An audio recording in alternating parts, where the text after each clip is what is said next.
नैबे आसाम आयेन आफादनि लांगोनाफ्राव आसामनि जारिमिनारि मोनसे मनुमेन्ट बेखेवबाय बेनि सायाव मा फोरमायगोन सारा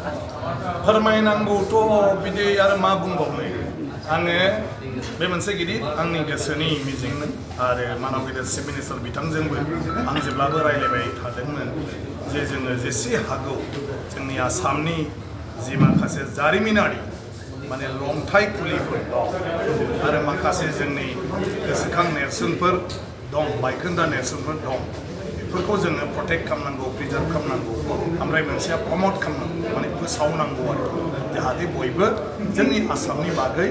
मोनथियो आरो जोङो जेब्लायबो खालि आहमनि पिरियडखौल' माने आसाम सरकारनि तरफनिफ्राय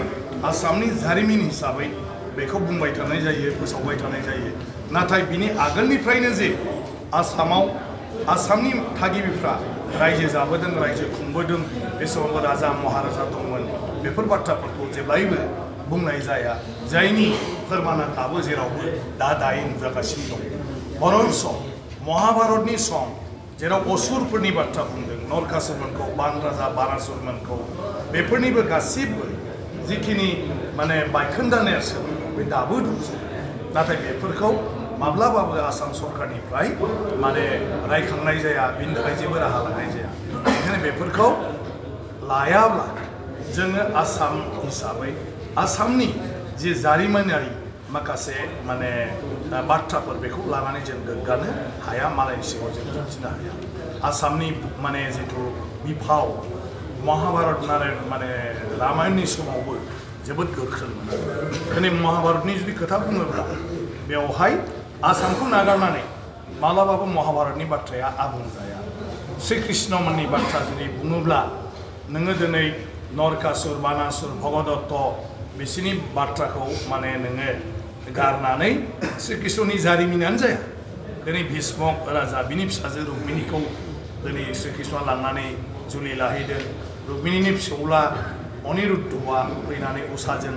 मोजां मोनलायनायखौ लानानै बान राजाजों आरो श्री कृष्णजों दावहा जादों बिनि उनाव बान राजानि हांख्रायनायाव शिबा तेजपुराव फैनानै श्री कृष्णजों बान राजाखौ रैखाथि होनानै दावहा नांदों जाय दावहाखौ हरि हरनि दावहा होननानै महाभारतआव बुंदों भागवत गीतायाव बुंदों गिलु बालु दावहा गतिके बे गासिबो बाथ्राया दिनै महाभारतआव जेसेबां इम्पर्टेन्ट मोनसे जाथाय बियो जोंनि आसामाव जादों आरो बे असुर रायखसफोरखौ जोंनि फोलेर होननानै बुंदों जे बिनि फोलेरफ्रा बे किराति आरो किरातिया सोर कसारिफोर आरो कसारिजों लोगोसे राय लेम्बु लेप्सा बै जे माने गरखानि माखासे ट्राइबेलफोर दं बिसोरखौ होनदों मानो होननानै बुङोब्ला कस आरो कसारिफ्रा मोनसे समाव बे आसाम माने बोखावनाय गैयै आसाम अखण्ड आसाम महा आसाम जेराव नोंनि नागालेण्ड अरुणाचलफ्राबो मेघालयफ्राबो दंफायो आरो बिनिफ्राय लानानै दानि वेस्ट बेंगल सिलिगुरि कचबिहारनिफ्राय सिलिगुरिनिफ्राय नेपालनि दा बे बर'फोर रायजो जानाय जायगाया मेसेफोर थानाया बे गासै एलेकासिम कस आरो कसारिफ्रानो रायजो खुंदोंमोन आरो कसानो कसारिया कस बेनि उनाव कसा एसे उनावहाय एखे जोबगोन आरोखि बेफोरो दा ओंखायनो बेफोर गासैबो जि जारिमिनारि बाथ्रा बे बाथ्राफोरखौ दिनै रावबो रायखांनो नागिरा ओंखायनो आसाम आयेन आफादाव जेब्ला बे आसाम आयेन आफादनि नैबे नमा न'खौ जोङो बा एसेम्बलि हलखौ जेब्ला जोङो माने लुफुंनायनि थांखि लायो आरो लोगो लोगो बेवहाय बे गेटआव बे डिमापुरनि बायखोन्दा नेरसोन आरो बेनिफ्राय कामाख्यानि जि आर'नाइ आगरनि मोनसे खुन्था बायनाय दं बेनि जि मोनसे सिन बे सिनखौ नेरसोनखौ बेवहाय मोनसे माने खुन्था बानायनानै अन्थाइनि खुन्था बानायनानै फसंनानै दोननो होननानै आं सानदोंमोन बेनिफ्राय एसेम्बलिनि जिथु जोंनि कनस्ट्राक्सन कमिटि बेवहाय आङो बे डिजाइनखौ होनानै बेवहाय एप्रुभ खालामनानै लादोंमोन आरो बेनि उनाव बे दायित्वखौ कमल गयारि बिथांमोन जोंनि स्काल्पचार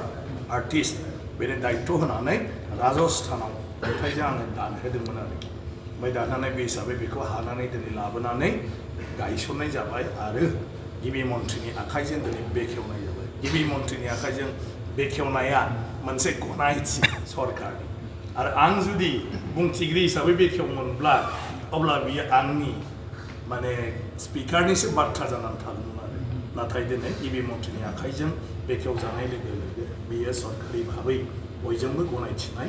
जाहैबाय दा बिनि गेजेरजों दिनै बेवहाय मोननै नेरसोन मोनसेया जाहैबाय कामाख्यानि जेराव नरकासुरा फुजा खालामदोंमोन बिनि मोनसे स्ट्राक्चार आरो मोनसेया जाहैबाय कसारिफोरनि जेराव बर' डिमासा गासिबो दा जोंनि गेजेराव मालाबा मालाबा दावराव जानो नागिरो डिमासाया जोंनि बर'फ्राबो जोंनि बे बर'निबो डिमासानि राजा गबिन्द चन्द्र जोबथा राजा बेखौनो डिमासाया जोंनि नंगौ बियो बे जायगानिमोन खिन्थु बे जोंनिबो राजामोन आरो जों एखेमोन मोनसे समाव जोंनि रावफ्रा एखे ओंखायनोथ' जयभद्र हागजेरा बे रावखौ मोनसे थुनलाइ सोरजिजानाय राव थुनलाइयारि राव लिरनाय राव हिसाबै जोङो महर होनांगौ होननानै बेखौ फेहेरनांगौ होननानै सतीश बसुमतारी मानगेरे बिथांमोनजों ज' लोगो नांनानै बर' थुनलाइ आफादखौ बासुगाव जोनोम होदोंमोन 1950 बे समाव खुनु डिमासा बर' बायदिसिनानि बाथ्रा गैयामोन आरो बे समाव बर' रावा गासिबो एखे बबावबा सानजारि बबावबा दैखंखोलारि बबावबा गवालपारा बबावबा डिमासा बबावबा माने नोङो लालुं बे गासिबोफ्रानो गार' राभा दा बयनिबो रावानो बे समाव डाइलेक्ट हिसाबै थारमाने एखेद्राय नङा खिन्थु बयबो बुजिलायजोबोमोन आरोखि ओंखायनो बेवहाय कसारिनि राव हिसाबै बड' राव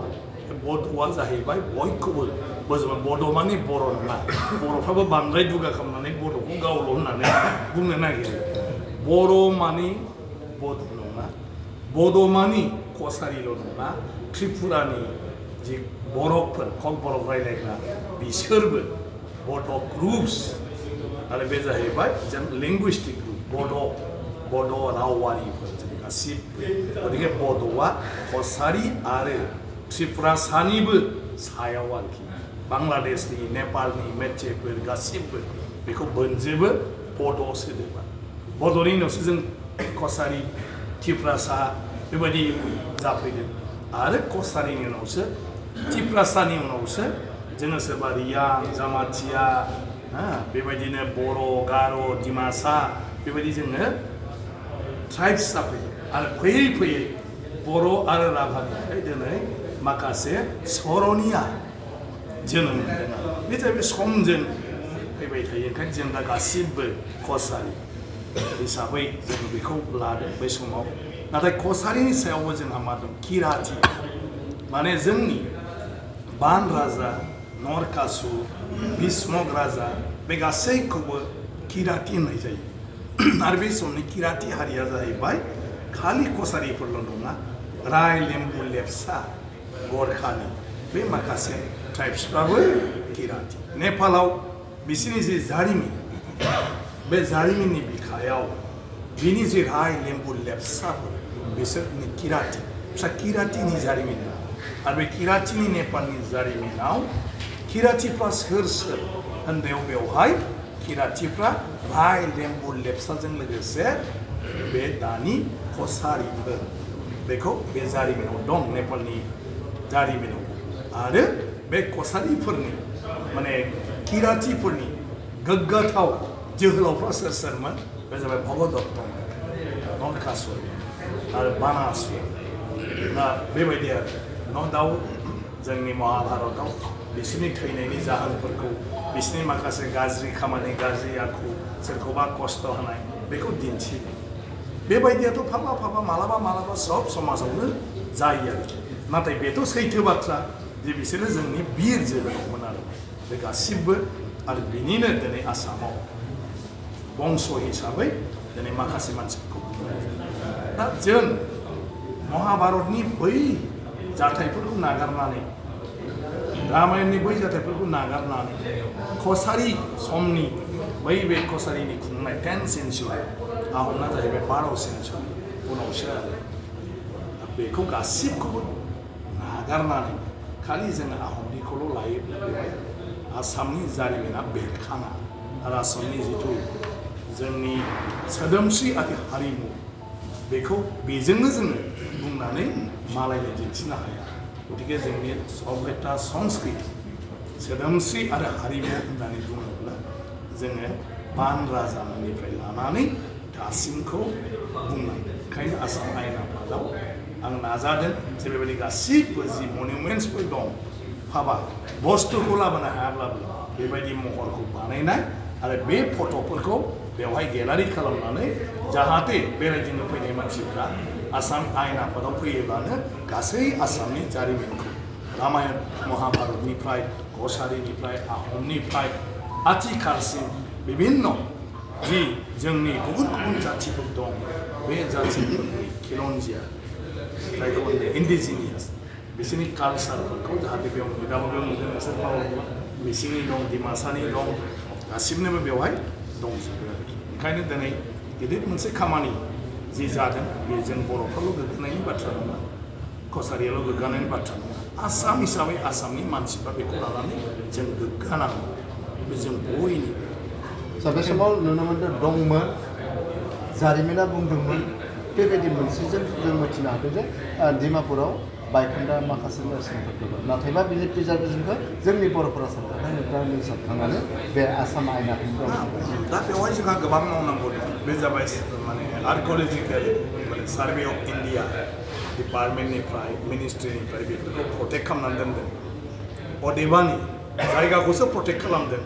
बुस्थुआ धंस जानो थांनायखौ प्रटेक्ट खालामनो नाजायाखै आं दा बेखौ गिबि मन्थ्रि बिथांजों रायज्लायबाय थादों जे जोङो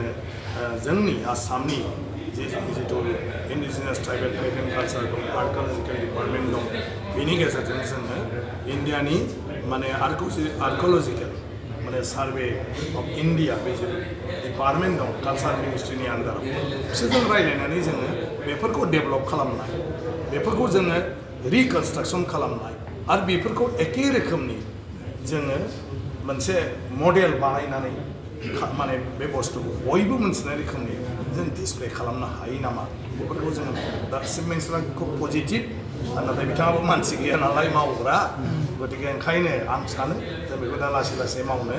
हाजोबगोन